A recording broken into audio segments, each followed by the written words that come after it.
Mis profes, reciban un grato saludo de mi parte. Una vez más, nos convoca aquí. Esta jornada es para desarrollar nuestro cuarto y último encuentro de este ciclo de apertura. Como acabamos de ver, eso que ustedes o que yo les proyecto son las evidencias del proceso que ustedes están llevando a cabo conmigo. Y en esta ocasión lo único que puedo decir es que, como decía la frase, es un acto de responsabilidad. Aquí no se trata que me cumplan la tarea, también es una manera de identificar qué tanto estamos comprendiendo de los temas. Y para mí es importante, porque de acuerdo a esto, pues así mismo yo voy a poderlos apoyar. Siempre estaré ahí, mis profes, en este proceso que hemos estado haciendo, no solamente por cumplir una evidencia, es para después saber cómo los puedo apoyar, cómo nos podemos,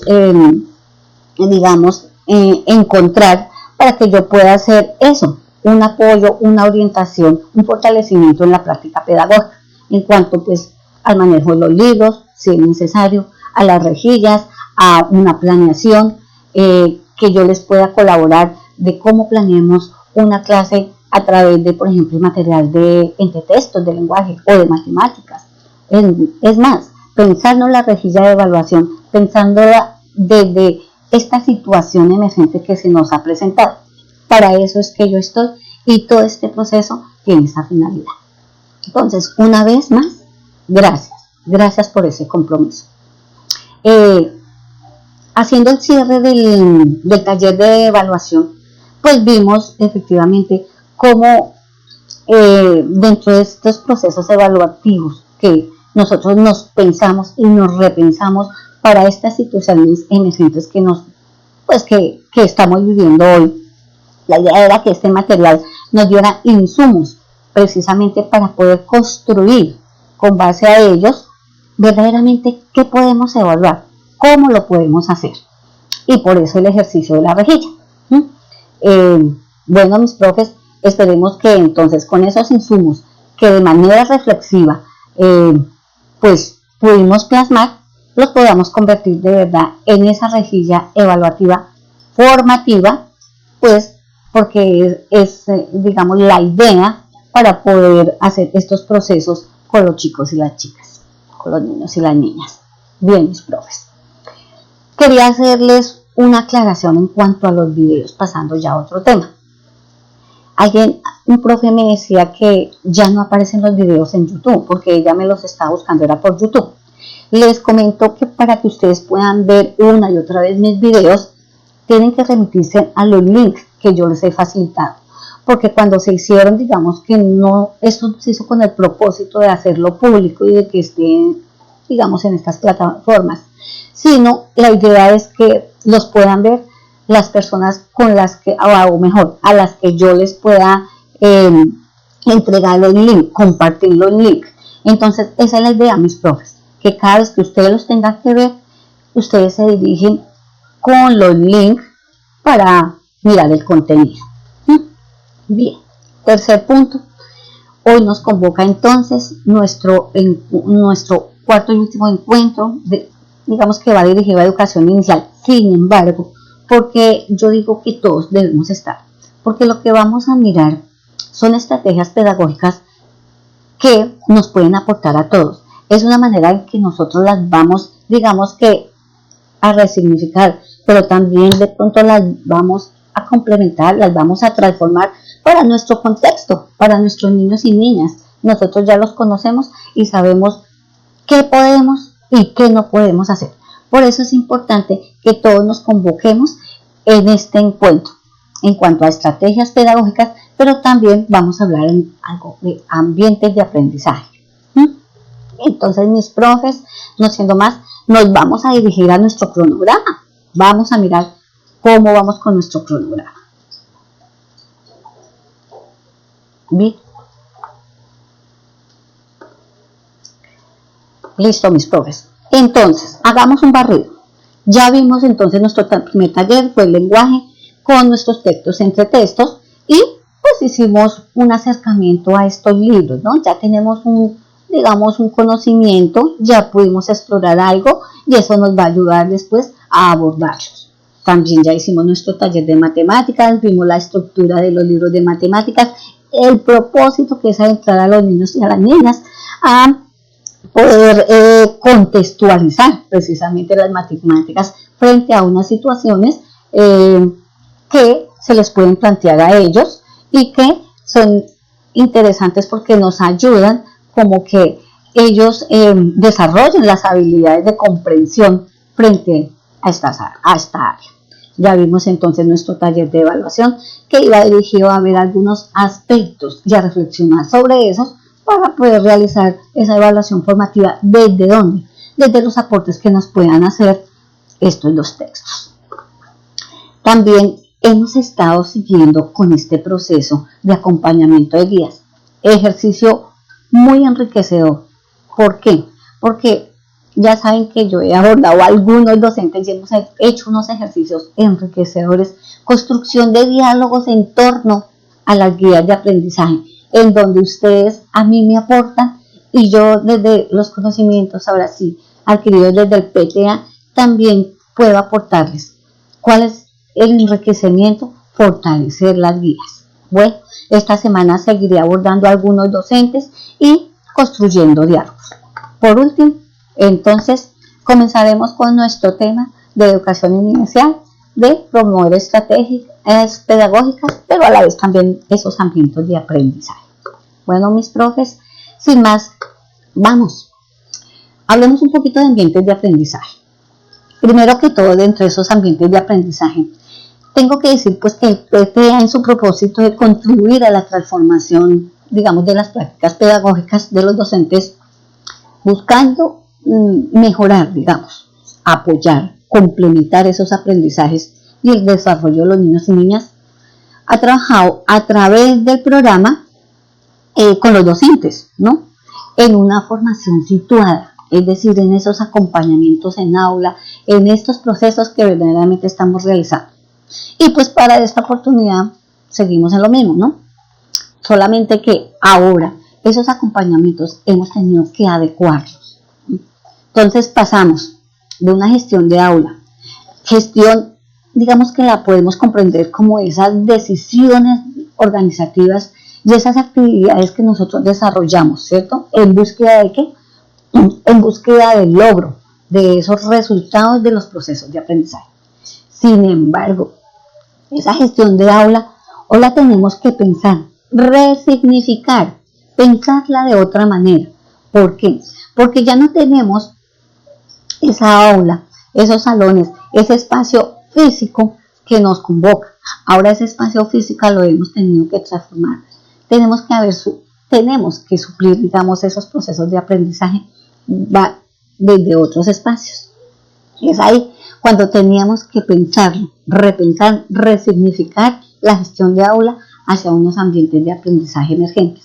Es decir, esos aprendizajes que hoy estamos viendo en el hoy y en el ahora estamos haciendo o llevando a cabo nuestros procesos de aprendizaje con nuestros niños y niñas a través de algunos otros, digamos, elementos, aspectos que de pronto no es que no fueran relevantes, digamos que no eran tan visibles.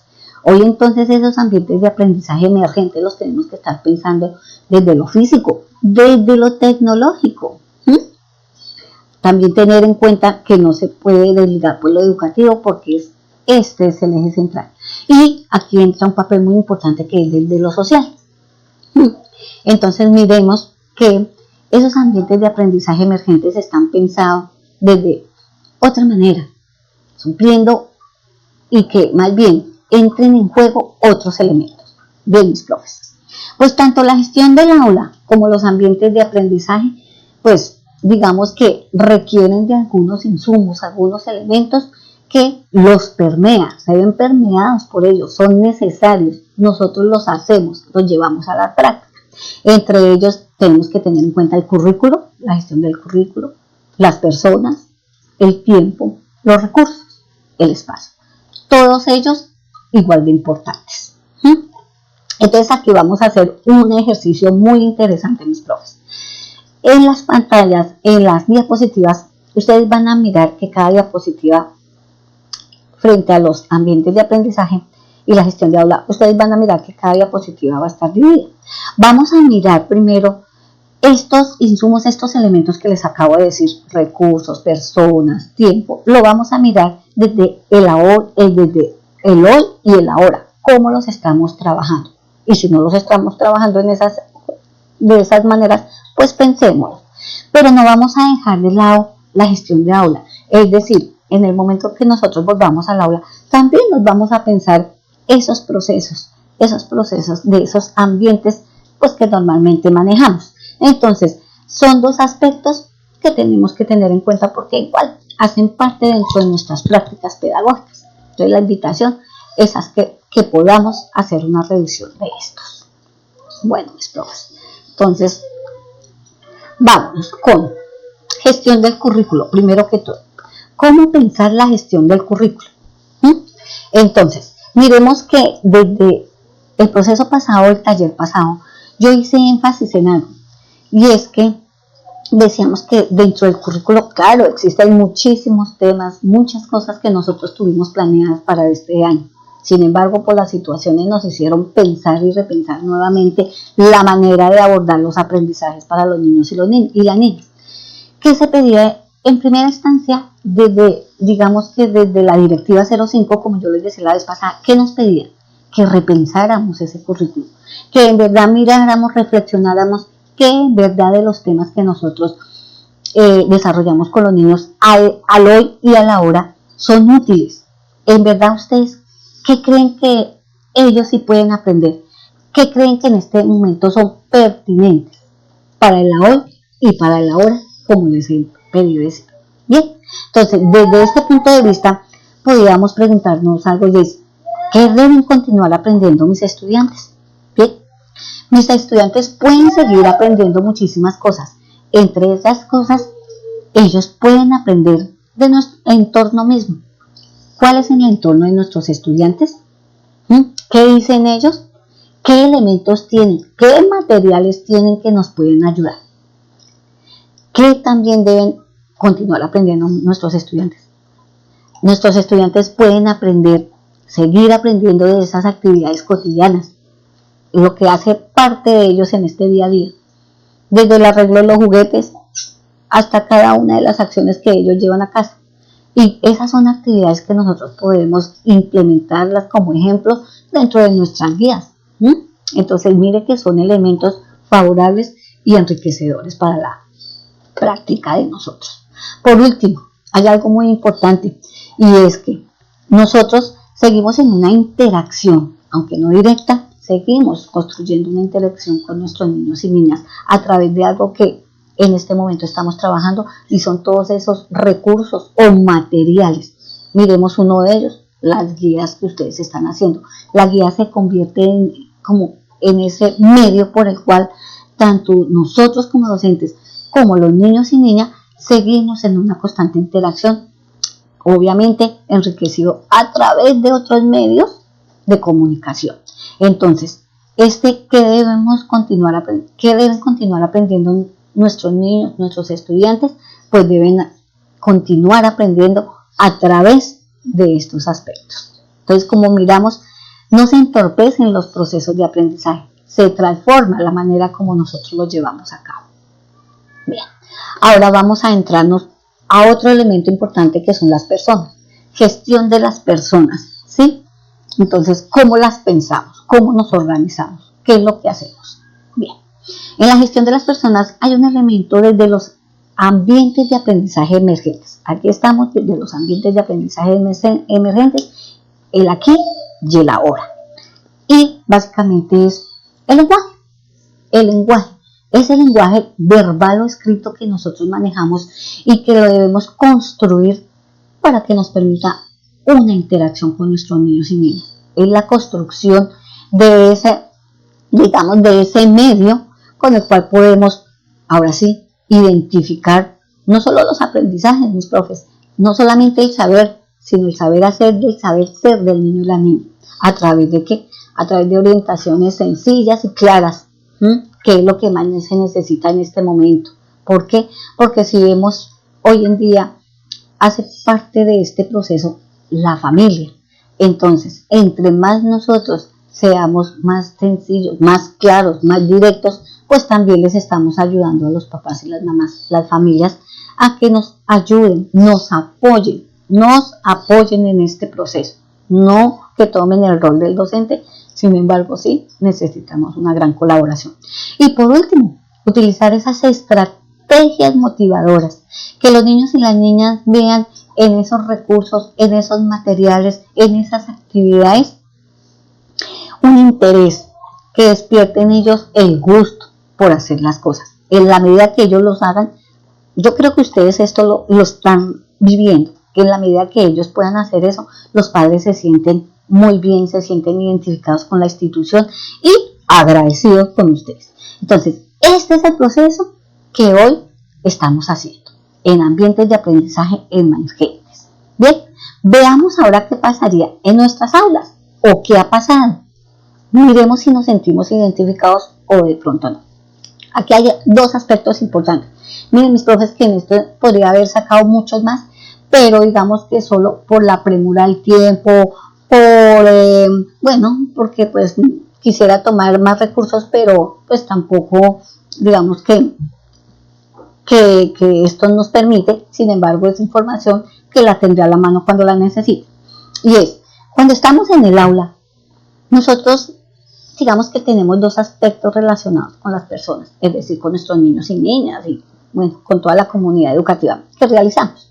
Son las interacciones y nuestra actitud como docentes, ¿sí? Veamos en las interacciones qué implica. Dentro de las interacciones implica algo que son esas influencias directas o esas influencias indirectas que nosotros tenemos. ¿Qué hacemos? Son nuestras acciones que en verdad nosotros ejecutamos dentro del aula. Dentro de esas influencias indirectas hay algo que nosotros realizamos, llevamos a cabo diariamente y tiene que ver mucho con los sentimientos y las emociones. Miren, normalmente nosotros desarrollamos un tema y unas actividades, pero esas actividades y esos temas siempre van a estar inmersos las emociones. ¿Por qué? Pues porque las emociones y los sentimientos son inherentes al ser humano. Entonces nosotros no podemos dejar nuestras emociones afuera para dar determinado tema. No, eso es mentira. Entonces todo eso viene a cabo y todo eso digamos que se ve reflejado en el aula. ¿Qué pasa aquí? A veces nosotros no nos damos cuenta, pero dentro de esto nosotros digamos que anulamos esas emociones, esos sentimientos de los niños y las niñas. ¿Cuál es, digamos, aquí el fuerte de este aspecto? El fuerte de este aspecto es que nosotros, como docentes, demos la oportunidad de que los niños y las niñas expresen lo que sienten de manera espontánea. No sabemos si les gustó, si no les gustó, si lo entendieron o no lo entendieron. No sabemos si es que sienten temor, sienten pena al expresar. Pero en nosotros está entonces generar como esa manera de que expresen para que nosotros también podamos identificar qué sucede frente a ese tema. Eso lo hacemos de manera involuntaria, indirecta. ¿Sí? Muchas cosas nosotros lo hacemos de esa manera y no nos damos cuenta. Otra cosa, otro aspecto. Así como hacemos esto, también hacemos algo muy bonito y es que muchas veces le decimos a los niños una palabra bonita, una expresión bonita, y eso para ellos es significativo, los estimula. En el día, si yo les digo algo bonito, estuviste muy bien, te felicito, en fin, digamos un sinnúmero de expresiones que a ellos eso les encanta. Entonces, ¿por qué? ¿Qué? Porque para ellos es importante, eso se vuelve importante. Miremos que cuando ellos están en los primeros años, muchas veces se convierte el rol del docente, la imagen del docente viene siendo o viene ocupando un lugar primordial dentro de su proceso de desarrollo.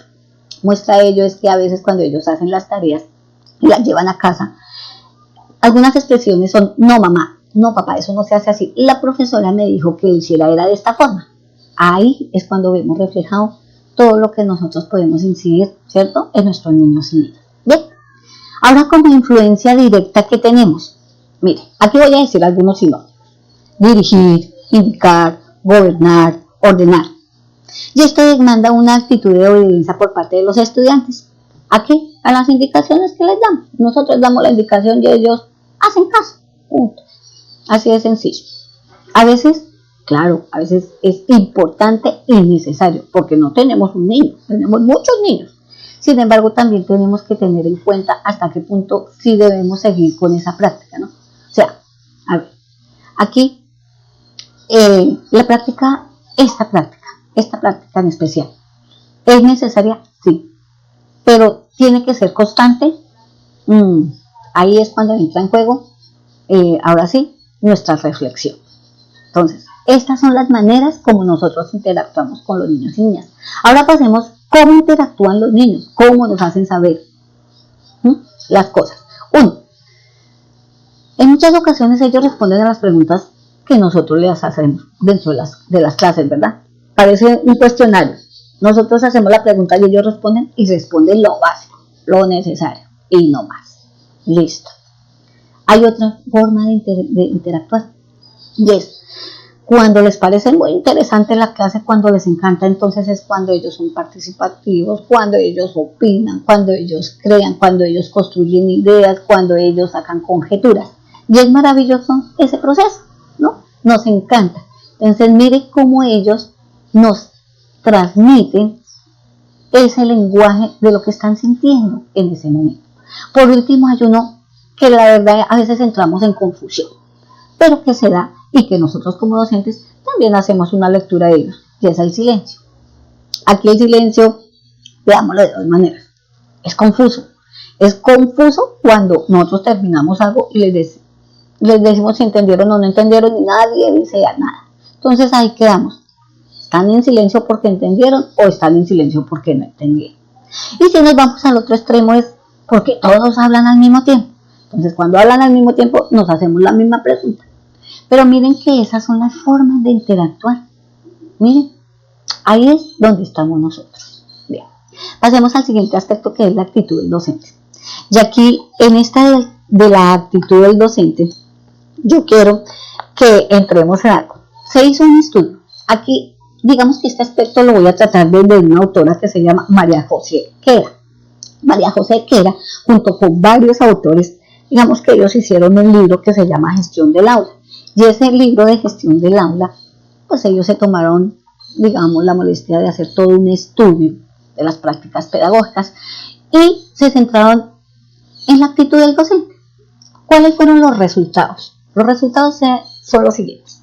Ellos clasificaron la actitud del docente en 3 acciones básicamente. La primera la denominaron como la actitud intervencionista, es decir, el docente sobrecontrolador. En otras palabras, mis profes lo que quieren decir es que el docente sobrecontrolador es aquel autoritario, se hace lo que él dice y como él dice. Entonces aquí hay que separar, y ya saben los chicos que no saludo, no nada, se sientan, es la clase, es lo que él da y listo, ellos tienen que responder. Ahora sí sale el cuento, ellos cómo interactúan respondiendo las preguntas que el docente dice, punto, no más. Bien, ese es el docente sobrecontrolado. Vámonos al otro extremo, que son aquellos docentes en los que de pronto ellos dicen, no, yo no sirvo para ser autoritario, para mí la flexibilidad es lo mejor. Entonces ya se van al otro extremo, es cuando ustedes entran a un aula de clase y el desorden es terrible. Entonces los chicos no tienen un orientador, los chicos, el desorden, la bulla, en fin, es el tipo de docente que en verdad no tiene un dominio de grupo. Y pues tampoco podemos irnos al otro extremo, porque entonces no podemos a ellos inculcarles hábitos, normas, reglas, y mucho menos con los aprendizajes que requerimos que ellos obtengan. Entonces, miren cómo nos podemos ir de un extremo al otro. Por último, ella, junto con sus compañeros, dicen, bueno, pues la última parte o la última acción que vimos es la mediadora, que es la interaccionista con actitud de control. Es decir, aquel docente que tiene la capacidad no solo de negociar, sino hacer una lectura de su contexto y de los niños y las niñas, llegar a mediar para tener unos buenos procesos de aprendizaje. ¿A través de qué? A través del manejo del grupo, y no solo del manejo del grupo, sino esa lectura que uno puede hacer de nuestros niños y niñas. Entonces, mis profes, aquí les dejo. Estos son también procesos de reflexión. ¿Dónde me encuentro yo? ¿Dónde me encuentro yo y qué debo hacer al respecto? Bien. Ahora vámonos a otro aspecto, otro elemento importante dentro de este proceso que estamos viviendo y que también tenemos que tener en cuenta para nuestras aulas, que son los recursos, la gestión de los recursos. Mira, aquí hay algo muy importante y tenemos que ser conscientes. Dentro de este hoy y ahora, en estos ambientes de aprendizaje emergente, ha sucedido algo, y es que nosotros hemos tenido que recurrir a recursos materiales de los que no estábamos acostumbrados. Yo creo que aquí todos tenemos y estamos aprendiendo, ¿cierto? Estamos aprendiendo especialmente con estos dos. Todo lo virtual. A uno nos da más duro que a otros, pero bueno, lo importante es que nosotros estamos haciendo todo lo posible para no irrumpir en esos procesos de nuestros niños y niñas, y estamos también en una construcción y en unos aprendizajes también. Entonces aquí miramos que un mayor recurso es el internet, sincrónico y asincrónico, es decir, esos momentos en los que nosotros les ponemos las tareas, las mandamos y ellos a través de sus tiempos pues las van desarrollando, sincrónicos, pues cuando nos dan la oportunidad de tener esa comunicación, que nos podemos reunir virtualmente a través de los chats, en fin. Los audios y videos creo que se han convertido en ustedes, que ya me lo han hecho saber, en una herramienta interesante, importante y que en verdad está dando su fruto. Los felicito. También tenemos los impresos. Mire, y todo esto para que, para acopar toda nuestra población, es ahora sí incluir a todos en este proceso de aprendizaje, porque todos tienen el derecho para ello. Y en esos impresos, pues claro está, ahí están las guías, que es el mayor recurso que en este momento estamos utilizando. Entonces, como vemos, mire que tenemos la capacidad en verdad de poder contribuir desde nuestros recursos a estos procesos de aprendizaje. Veamos cómo estamos haciendo desde el aula. Bien, aquí desde el aula no vamos a hablar de los recursos como tal, porque ya sabemos, ya los tenemos allá. Entonces tenemos el aula, tenemos la biblioteca, tenemos el tablero y en fin, todo material también tangible que lo tenemos, que entonces la plastilina para los niños pequeños, las pinturas, los libros para los más grandes, etcétera, etcétera. Sin embargo, ellos cumplen una función. Dentro de las funciones, pues una función es que se convierte en algo motivador, ¿no? Es una función motivadora porque promueve la atención del estudiante, ¿no? Despierta el interés. ¿Y por qué se despierta el interés? Pues a través de la manipulación de todos los materiales que tenemos. Mediación se convierte para nosotros en un apoyo. Nosotros como docentes requerimos esos elementos porque son un apoyo, nos ayudan, nos facilitan que los niños y las niñas puedan comprender lo que necesitamos. Y una estructuración, ¿por qué? Porque guía a los estudiantes en sus experiencias. Las ventajas, pues facilita la traducción de los contenidos, propicia un papel activo, claro, participativo en el estudiante, y lo más importante es que ellos mismos nos generan esas interacciones entre nuestros niños y nosotros. Bien, ahora vámonos a nuestro siguiente elemento importante y son los recursos de la gestión del tiempo. Aquí nos vamos a centrar en algo muy importante y es qué hacer, cómo organizarnos o cómo nos estamos organizando, cómo pensamos esa organización de tiempo. Muchos ya lo están haciendo, solamente los dejo aquí para que lo piensen o si tienen que ajustar algo. Una de las cosas es programar la duración de cada actividad. Es importante que nosotros tengamos en cuenta, y creo que ustedes dentro de la guía tienen el tiempo general para la guía. Elaborar un calendario. Mire, elaborar un calendario es facilitarle la labor al niño, facilitarle la labor a la familia. Cuando nosotros hacemos este aspecto, lo que les estamos a ellos haciendo es, digamos, apoyando. Esto es una cuestión solamente de que esto se convierte en un hábito en seguir un calendario que ya está programado. Además, tengo entendido que muchas veces cuando los niños, por ejemplo, se disponen a hacer una guía y se quedan haciendo la misma guía todo el día, claro que quedan cansados, obviamente que van a quedar cansados haciendo una sola área. No, es dinamizar la jornada a través de un calendario. El tiempo de envío, pues es importante que nosotros también lo plasmemos dentro de la guía. ¿Para qué? Para que el niño sepa, se contextualice, se apropie también. No solamente que yo le diga, papito, mamita, mire, entonces tal día me la trae. No, es que el niño lo vea plasmado. ¿Para qué? Para que él se comprometa también. No que el papá le esté diciendo, venga, mijo, tal día, recuerde. No, dentro de la misma guía lo podemos hacer y eso tendrá un marcador, un indicador para el niño. Las propuestas de comunicación, ¿cómo nos vamos a comunicar? Recuerda que vamos a tener el WhatsApp o recuerda que tal día nosotros estamos haciendo una videoconferencia o recuerda. Entonces es también hacerles ver que ellos se pueden apropiar de todos estos insumos. Y por último, algo que yo sé que ustedes lo han pensado y en este momento lo están mirando y me van a decir, pero es que toca ayudarlos. Claro, los horarios de atención a los estudiantes es importante, pero mire que es importante por salud de todos. Nosotros tenemos que ayudarnos a gestionar nuestro tiempo. Ya conocemos la realidad, el contexto de los niños. Alguien me decía, mi profe, por ejemplo, mis niños, yo sé que los papás, las mamás llegan en horas de la tarde. Entonces, pues yo qué hago, pongo en la puerta el horario de qué horas a qué horas yo los puedo atender. Eso está muy bien. ¿Por qué? Porque ella ya conoce el contexto de los niños, pero también es importante que nosotros especifiquemos esto. ¿Listo? Ahora nos vamos a ir, si estuviéramos en el aula, o qué hacemos y qué hemos hecho hasta el momento. Mira que hay algo muy importante y vamos a hablar de esta matriz. Esta matriz fue realizada por un licenciado en administración de empresas que se llama Stephen Covey. Este licenciado es escritor, ha hecho algunas publicaciones, entre ellas fue haber publicado el libro de los 7 hábitos de la gente altamente efectiva. Para que uno sea altamente efectivo debe saber, digamos, comprender qué es lo urgente y qué es lo importante. Nosotros a veces no sabemos qué es lo urgente y lo importante y podemos caer en unos estados que quedamos hasta confundidos. ¿Qué él hace? Él nos invita a que nosotros podamos implementarnos esta matriz.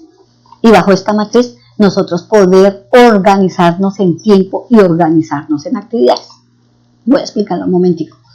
¿Qué es lo urgente? Él nos dice que lo urgente es todo aquello que es visible. Urgentes son esas tareas que nosotros tenemos que hacer, pero que tenemos que, digamos que no son para nosotros, sino para otros. Dar razón a otros.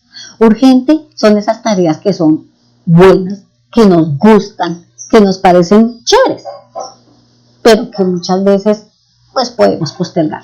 ¿Qué es lo importante? Dice que lo importante es lo que nos compete como personas. Lo importante es aquello que nos aporta en nuestra misión, en este caso como docentes, en los procesos de aprendizaje. Lo importante es aquello que a nosotros nos aporta en nuestros valores, ¿sí? Eso es lo realmente importante. Entonces, teniendo en cuenta estas definiciones, él dice que mucha gente, digamos que se ubica dentro de un cuadrante. Aquí tenemos 4 cuadrantes, cada cuadrante tiene unas acciones y unas repercusiones. Vamos a mirar. Las personas que se mueven en el cuadrante 1, es decir, yo me muevo dentro de lo urgente y lo importante. Él decía que aquí, cuando nos movemos aquí, llegamos a un estado de estrés terrible porque no sabemos ni qué es urgente ni qué es importante. Para nosotros todo es urgente y todo es importante, entonces necesitamos hacer todas las tareas, hacemos y no hacemos. Dejamos todo incompleto, queremos cumplir con todo, pero además se nos sigue acumulando más tareas porque necesitamos sacar todo al mismo tiempo. Es ahí cuando se generan los grados de estrés de una manera que en verdad no sabemos ni qué hacer. Son esos grados de estrés que de verdad nos llevan como a otro extremo de lo que es una tarea, ¿no? Entonces es importante que nosotros tengamos en cuenta y resignifiquemos y comprendamos que verdaderamente podemos hacer de manera inmediata y que no. Entonces, estos los que nos ubicamos, digamos, en ese primer cuadrante, pues aquí se nos generan antes más problemas. En vez de soluciones, más problemas. Cuando ya llegamos a un grado de estrés que no podemos, saltamos al cuadrante 4.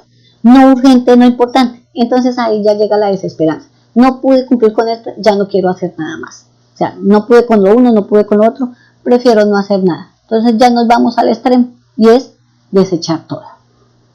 Bien. Dentro de estos dos, ni el uno ni el otro, podemos saltar al cuadrante 3. Y el cuadrante 3 nos dice es que atendemos lo urgente, pero no lo importante. ¿Qué quiere decir esto? Atendemos las tareas, digamos, que no son dadas, ¿sí? Que suplen la necesidad de un otro, que yo tengo que dar razón de otras cosas, pero no lo verdadera importante. O sea, estoy supliendo tareas porque luego, digamos, cumplir para un otro, pero no realmente para lo que yo necesito en ese momento. Ahí nos podemos quedar.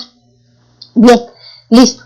Entonces, ni la 1, ni la 4, ni la 3, él dice que la ideal sería estar nosotros en el cuadrante 2, que son las tareas no urgentes, pero que sí son importantes. Es decir, las no urgentes, si es verdad, si es cierto que tenemos que dar razón de muchas tareas hacia un otro, ya tareas que de pronto son gustosas, que nos encanta hacer, que son visibles, pero de verdad que en ese momento no son, ahora sí, no competen en ese momento, pero sí son cosas importantes. ¿Por qué?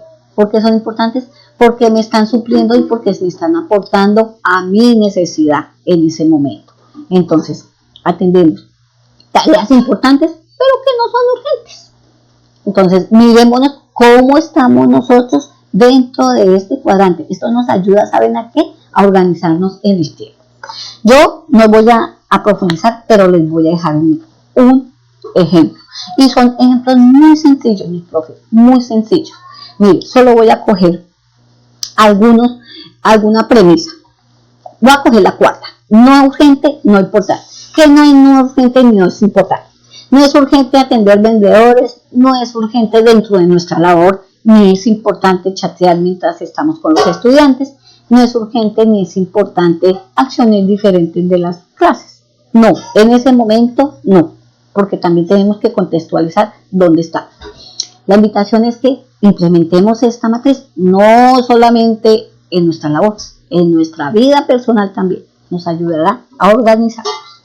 Bien, vamos en gestión del espacio. Y en gestión del espacio solamente voy a hablar para la gestión de aula. Aquí no compete en los ambientes de aprendizaje emergentes, pues porque cada niño y niña pues tiene su espacio. Entonces vamos a hablar de algo que ustedes realizan a diario y es todas las decoraciones que ustedes llevan a clase en el aula. Si bien el aula es un espacio grande, sabemos que las paredes hacen parte de esos aprendizajes. Por ello es que nosotros plasmamos ahí, cada una, digamos, en los periodos dejamos como un pedacito de esos temas que nosotros vimos, lo vemos reflejado en las paredes. Por eso nosotros las denominamos paredes letradas, porque hacemos uso de ellas. Sin embargo, mis profes, yo sí quiero hacer aquí como una acotación, y es que si bien las tenemos que utilizar, también tenemos que mirar cómo, de qué manera, que no sea ni tanto ni sea tan poco, porque muchas veces podemos caer también en esa contaminación estética del lugar, y cuando hay una contaminación estética es tanto que no se ve nada. Entonces la invitación es a que podamos mediar todos esos recursos en las paredes. Por ejemplo, una idea que dan es rotemos este mes o para este periodo que vimos, bueno, pues un rinconcito solamente con todas las cosas que vimos. Aquí hay muchas cosas que tener en cuenta. Por ejemplo, si mi salón es muy pequeño, pues así mismo que sean también todas las tareas aquellas que vamos a exhibir, que también tengamos en cuenta el tamaño de ellas, que esa contaminación visual estética no, como que no recargue el aula. En cuanto a los espacios, estos hagan de cuenta que son los pupitres. Los pupitres juegan un factor importante, obviamente que es el recurso, digamos, dentro del aula más manejado por nosotros. Damos algunas ideas para manejarlos porque todos tienen una connotación en ellos. Miren, estos que son las líneas horizontales son las que usualmente utilizamos. Tienen su connotación, su función es que aquí los niños pueden trabajar de manera individual, tienen una mejor concentración en cuanto a lo que nosotros necesitamos que ellos realicen. Tenemos cuando realizamos o organizamos los pupitres por grupitos. ¿Cuál es la connotación? Pues que los chicos aprendan también a trabajar en grupo, que aprendan a interactuar, que aprendan con sus compañeros. ¿Ven? Listo. tenemos otra manera de poder organizar los pupitres, y es, nos dicen que en herradura o semicírculo, esto trae una oxigenación al aula, y es que si yo como docente me paro al frente, yo puedo tener una mirada, una visión de todos, una visión, y eso es muy bueno, además de que ellos mismos pueden tener una visión de ellos mismos, ¿cierto? También me genera un espacio, un acercamiento y tener ese contacto visual, no con uno ni con dos, ni digamos verse como entorpecido por algunas líneas, sino de manera general. Tenemos otra organización que es en él. Esta es ideal para cuando nosotros tenemos que hacer una proyección, porque si vemos solamente son dos líneas las que utilizaríamos, un lugar para proyectar si es que requerimos. Y otra cosa importante es cuando necesitamos hacer, por ejemplo, un ejercicio de debates. Generamos entonces, dividimos el aula en dos grupitos, digamos que a cada lado toman una posición, ponemos un tema en común, generamos un debate, ya sabemos que son las dos posiciones que se dan. Entonces, es la invitación para recrear con los pupitres nuestras aulas. Listo.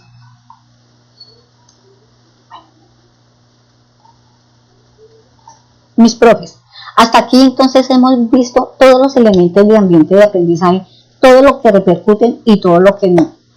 Estamos viviendo en el aquí y en el ahora, pero también tener en cuenta esos aspectos para nuestras aulas.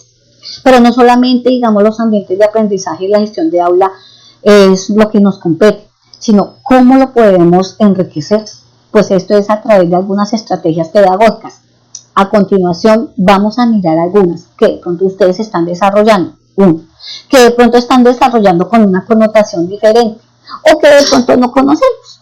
Entonces, mis profes, miremos este aparte y qué podemos tener o trabajar de esos insumos o transformar para nuestras prácticas del hoy y el ahora. Quiero que miren detenidamente estas imágenes. ¿Qué ven? Son 4 imágenes, 4. Están bien en esas 4 imágenes. Bien, sí.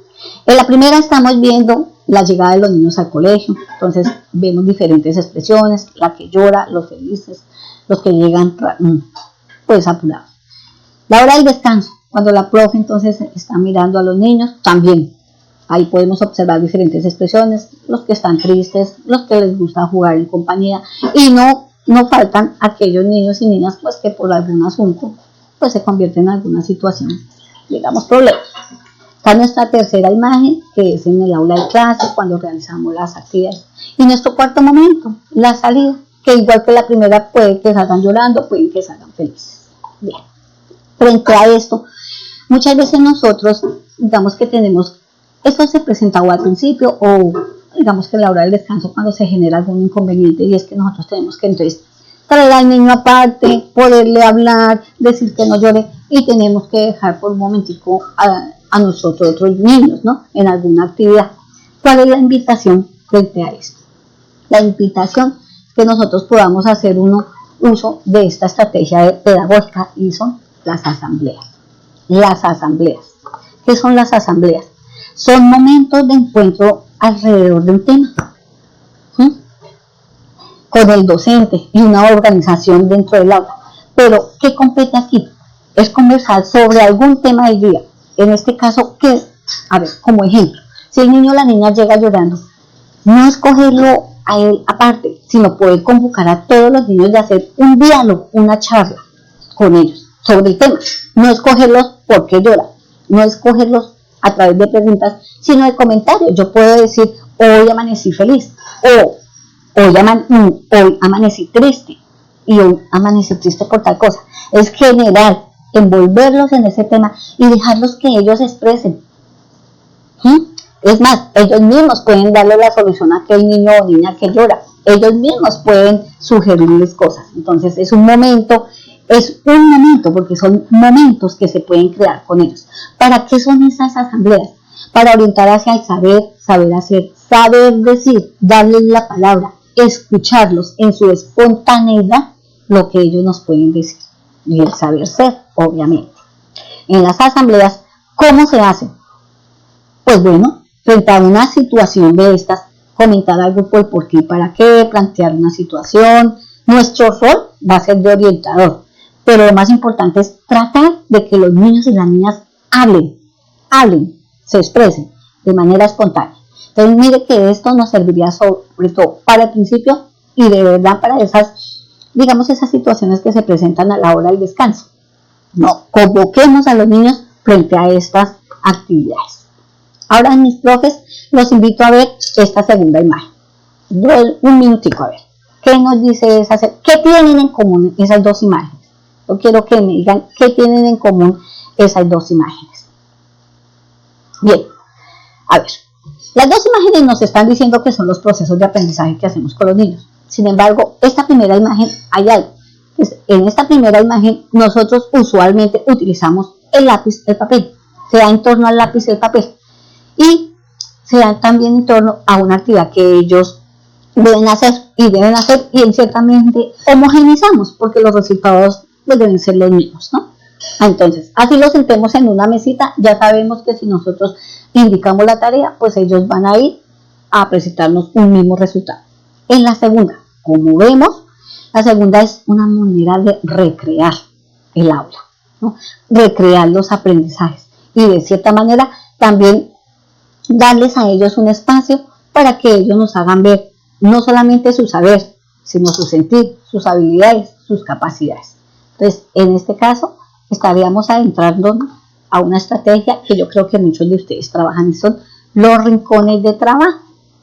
Esos rincones de trabajo son espacios que están delimitados, pueden ser en el mismo aula o pueden ser también en entornos más próximos. Por ejemplo, el patio, por ejemplo, los corredores. Entonces, ¿qué pasa con estos rinconcitos? Nosotros los podemos, digamos que, acomodar para realizar diferentes actividades, ¿no? Estas actividades, digamos que se pueden trabajar en grupo bajo un tema en común, pero digamos que con actividades diferentes. ¿A qué nos ayudas? ¿Para qué son? Estas actividades, digamos, que nos ayudan muchísimo para incitar a los niños a aprender, Eso es lo que digamos que es nuestro recurso más importante, ¿no? El aprender a aprender. En ese aprender a aprender es necesario que nosotros promovamos en el niño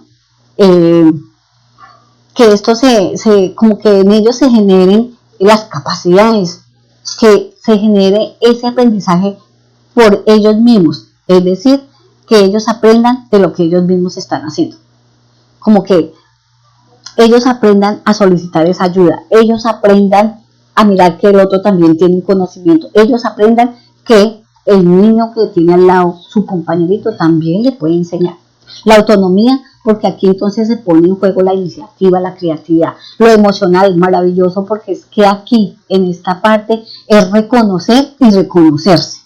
Y lo social y ciudadano, porque en la medida que nosotros hagamos esos rincones, ellos van fomentando o ellos se van dando cuenta que existan unos deberes, pero también unos derechos, no solamente con nuestros compañeros, sino con nuestro docente, con el mismo espacio. Y tenemos el cómo se hace, pues se planifican objetivos, se organizan a los estudiantes, los docentes pues sugieren las actividades. Lo importante de todo esto, ¿saben qué es, mis profes? Que estos insumos a ustedes o nos sirven muchísimo, más bien, insumos como para el proceso de evaluación formativa. Yo les voy a dar una idea en respecto a esto. Alguna vez hice una actividad que se llamaba las 4 esquinas. Era alrededor de un solo tema, pero en cada esquina se ponían diferentes actividades, claro, en relación al tema. ¿Qué pasaba? Ponía a los niños por grupos en cada esquina, hacían X actividad, los otros también. Los iba rotando. En conclusión, todos hacían la misma actividad y todos generaban, pues digamos que tenían el mismo aprendizaje. Pero lo importante era lo que desarrollaba cada grupo, ¿no? Es muy bonito. Entonces, ¿cuál es la idea? ¿Cuál es la invitación? A que fomentemos esta estrategia, dinamicemos, no solamente a través del lápiz y del papel, sino a través del saber hacer. Ahora miremos esta otra imagen, mis profes. ¿Qué nos dice esta otra imagen? Sí, miren la posición de la profe y de los niños. Quieren opinar, quieren preguntar. Efectivamente, es algo que yo creo que ustedes hacen durante todo el año y son los proyectos de aula.